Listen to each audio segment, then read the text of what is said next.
Je vous parle souvent des algues marines, pour perdre du poids, rester en cétose et au niveau alimentation, pour chélater ces métaux lourds, c'est enlever les métaux lourds de votre corps.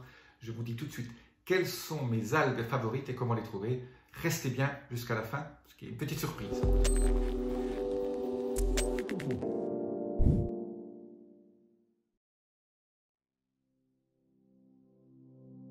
Je suis Jean-Marie Buternin, expert en rajeunissement et longévité, et j'aide ma communauté à ajouter de la vie à leurs années et des années à leur vie. Et pour perdre du poids, les algues, on sait très bien que ça favorise, il y a de l'iode dedans, donc je ne vais pas parler de l'iode. Aujourd'hui, je vais parler plutôt du bienfait des algues au niveau chélation de métaux lourds et au niveau santé en général. En plus de l'iode, favoriser la thyroïde. Si vous avez des problèmes d'hyperthyroïdie, peut-être faites consulter votre médecin. Mais voilà, je vous donne mes 5 algues favorites que vous pouvez trouver partout dans les magasins bio ou dans certains magasins maintenant classiques. Vous trouvez ces algues. Le premier, c'est le wakame. Le wakame, c'est cette algue un peu verte claire sur laquelle on met souvent du sésame, qui est un tout petit peu sucré parce qu'elle contient des polysaccharides. C'est le wakame. Mon numéro 1. Mon numéro 2, c'est le kombu.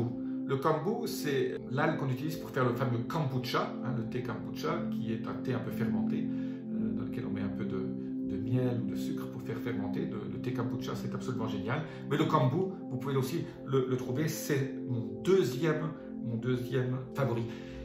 J'ouvre une parenthèse, pourquoi les algues aussi? Parce que ça contient aussi des oméga 3, ça contient aussi de la B12 et ça aide au métabolisme. Donc voilà, quelque part, vous allez accélérer le métabolisme parce que ça aide au niveau de la thyroïde et de la régulation à ce niveau-là.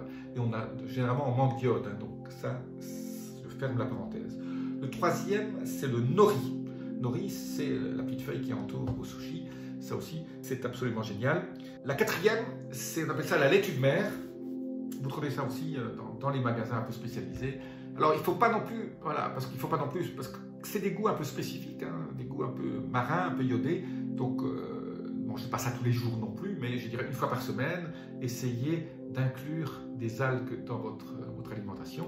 Et alors, pour ceux qui sont jusqu'à la fin, je vous donne, si vous n'avez pas possibilité d'acheter ces algues, ou si vous voulez quand même les effets, les bienfaits des algues marines, achetez du Laminaria japonica, c'est ce qu'on appelle une algue laminaire, on la trouve sous forme de gélules ou de poudre dans les magasins bio. Je vous laisse un lien en dessous aussi, parce que ces algues, ça vous aide. Bon, c'est une gélule, donc vous n'allez pas sentir non plus l'iode, pour ceux qui n'aiment pas, mais ça va vous aider à rétablir votre métabolisme et à faire en sorte d'éliminer les métaux lourds qu'on mange. Si vous mangez du thon, je ne recommande jamais de manger du thon.